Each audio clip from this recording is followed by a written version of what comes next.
EastEnders spoilers. Kathy Beale lashes out with cleaver in shocking EastEnders murder twist. Everyone stop what you're doing right now because EastEnders just dropped their next Christmas trailer, and this time it was Kathy Beale's turn to take center stage, and boy did she deliver. If like us you have been desperately hoping to see Killer Kathy trending on Christmas Day, then you too will have screamed out loud in public as soon as this trailer dropped. Like the previous 4 trailers, Kathy's left us with a lot to dissect.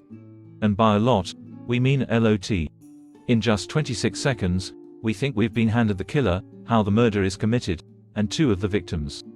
That's right, we said victims. While all of the trailers have done an amazing job at setting the scene and dropping small hints that have sparked countless theories, so far only Kathy and Linda have been seen doing things that could relate to the murder itself. More on Linda later. In Kathy's trailer, we see her using a meat cleaver to chop the flower heads off a bunch of tulips. When a bell tolls, her mood changes, and she slams the knife down into a second bouquet, completely destroying it. So camp. If you've watched this trailer and can't make sense of what could be so important, then allow us to break it down for you, with the help of some of the previous trailers for good measure. The main thing about Kathy's trailer that stands out is that she is holding what could be the murder weapon. Obviously, this in itself is important, as she is the only person out of the 5 trailers so far that has been seen with a weapon. However, if we look closely into Kathy's history, then this becomes even more significant than you'd first expect. EastEnders fans will know that Kathy has experienced a lot of trauma in her life, one such occasion being when she was raped by James Wilmot Brown in 1988. In the immediate aftermath of the attack, Kathy reported the crime to the police, and was questioned by an officer in emotional scenes. During the heartbreaking monologue, she revealed that she wished she could have killed him. If I'd have had a knife, I'd have killed him. I'd have killed him there and then. While this on its own may seem unrelated, the symbolism of Kathy having a knife to fight back with becomes an important element of this story. In 1992, after serving a short stretch in prison, Wilmot Brown returned to the square, refusing to accept that Kathy wanted nothing to do with him.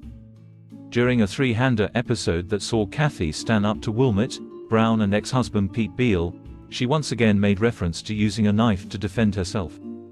What no one understands is all I want to do is take a blunt knife and gut him. When Wilmot Brown made a final return to the square years later in 2017, Kathy was horrified and, trapped alone in the cafe with him, she reached for a knife. However, she later revealed that he had left her feeling so scared that she had just frozen, meaning that she couldn't bring herself to actually use the weapon against him. With all this in mind, it makes the fact that Kathy is holding a knife in her trailer incredibly important. Could she be set to finally find the courage to use it? But why a meat cleaver? Well, this is where our suspicions over who the body may be come in.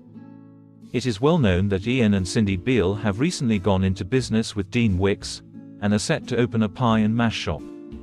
Now, don't worry, we're not about to suggest that Kathy turns full Mrs. Lovett and gives us a Sweeney Todd moment, but the fact that you would find a meat cleaver in a pie shop is significant, especially given that this trailer has left 2 men in particular on our radar to be the dead body, Ian and Dean.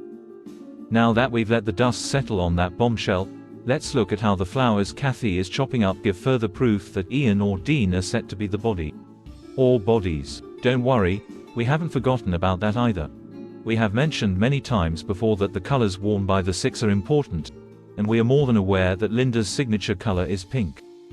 So, please tell us why Kathy is chopping up pink tulips. Before Dean arrived back in Walford in shocking Halloween scenes, there was plenty of speculation that he was set to be the Christmas body, given that he was mentioned a lot in the Flash Forward episode. During this episode, Kathy assured Linda that she would be protected should Dean ever come back. And if that Dean does dare to show his face around here, you have got a wall of friends around you who will make sure that he doesn't get anywhere near you. With this line in mind, could the fact that Kathy is chopping up pink tulips suggest that she would kill to protect Linda? Not to mention that Kathy was also wearing pink when she said that line. When Linda's trailer dropped in October, people were left confused by the fact that she seemed to be cleaning up blood. While this would not be unusual after a murder, the fact that she was upstairs in the Queen Vic living room and not downstairs in the bar where the body was supposed to be left people wondering if there may be more than one body. In Kathy's trailer, Eagle-eyed viewers will notice that she destroys not one but two bouquets, but the way she does it is very different. The first bouquet she chops up very neatly, as though she is completely in control and knows what she's doing, almost like she has a plan. With the second bouquet, however, everything changes, as though she suddenly sees red and lashes out, totally unplanned and unexpected. Could the six be planning to kill Dean to protect Linda, only to lash out at a second victim? And who could the second victim be? When looking into the symbolism of tulips, we found that they can often mean perfect and unconditional love, and what love is more unconditional than that between a mother and a child? What's more, they are often given as a gift on Mother's Day.